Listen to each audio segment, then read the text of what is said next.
او بیت الله جوړ کو دا غي د پاره یو سوال کړو او دا ډېر ضروری سوال دی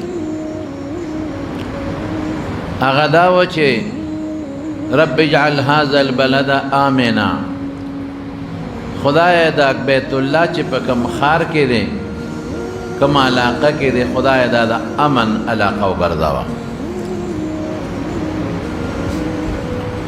امن او سکون چې نی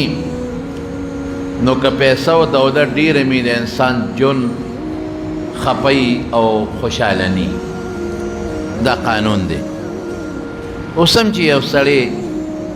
ډېر دولت یې ورسره او ډېره پیسه یې ورسره او کارخانې هم وي او مال دولت هم وي خو چې د ده سر ته خطره وي د ده بچو ته خطره وي د ده ښځې ته لور ته خطره وي د ده مال ته خطره وي دی ډېر پریشانه وي امن که یو انسان پیسه لګي او دولت لګمي او غریبی مو خو چې دی ماسخوتن او په نیمه شپه د کور نه وځي او په نیمه شپه راځي او بېغمه ژوندی وي که د ده کور کې دروازه هم نی بېغمه ودي او که د شپې په کور کې ودم شي نو دا سوچ فکر نی چې په ما څوک راځي او چا سره دشمني مې ده د دې نه لوی نعمت بل نشته دی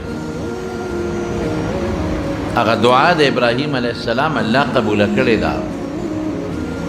رب اجعل هذا البلد آمنا خدای زما دا خار د امن گهواره کا خدای چې دی کې امني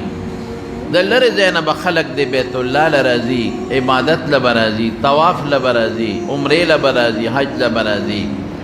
نو چې دې ته دلته امني شوکیني ډاکیني او دلته ژوند مزېداري او الله پاک بیا په قرآن شریف کې یو صورت نازل کړی لإیلاف قریش ایلافهم رحلة الشتاء والصيف فلیعبدوا رب هذا البيت الله په قریشو احسان کوي چې تاسو ژمي کې ګرم وطن ته ځئ او په ګرمۍ کې یخ علاقې ته ځئ تاسو ته الله دا تلل اسان کړي دي د دې صورت مفهوم درته معنا نه کوم فلیعبدوا رب هذا البيت دا هغې بیت الله چې ابراهیم علیه السلام کومه دعا کړې د هغې دپاره بیا څه وایي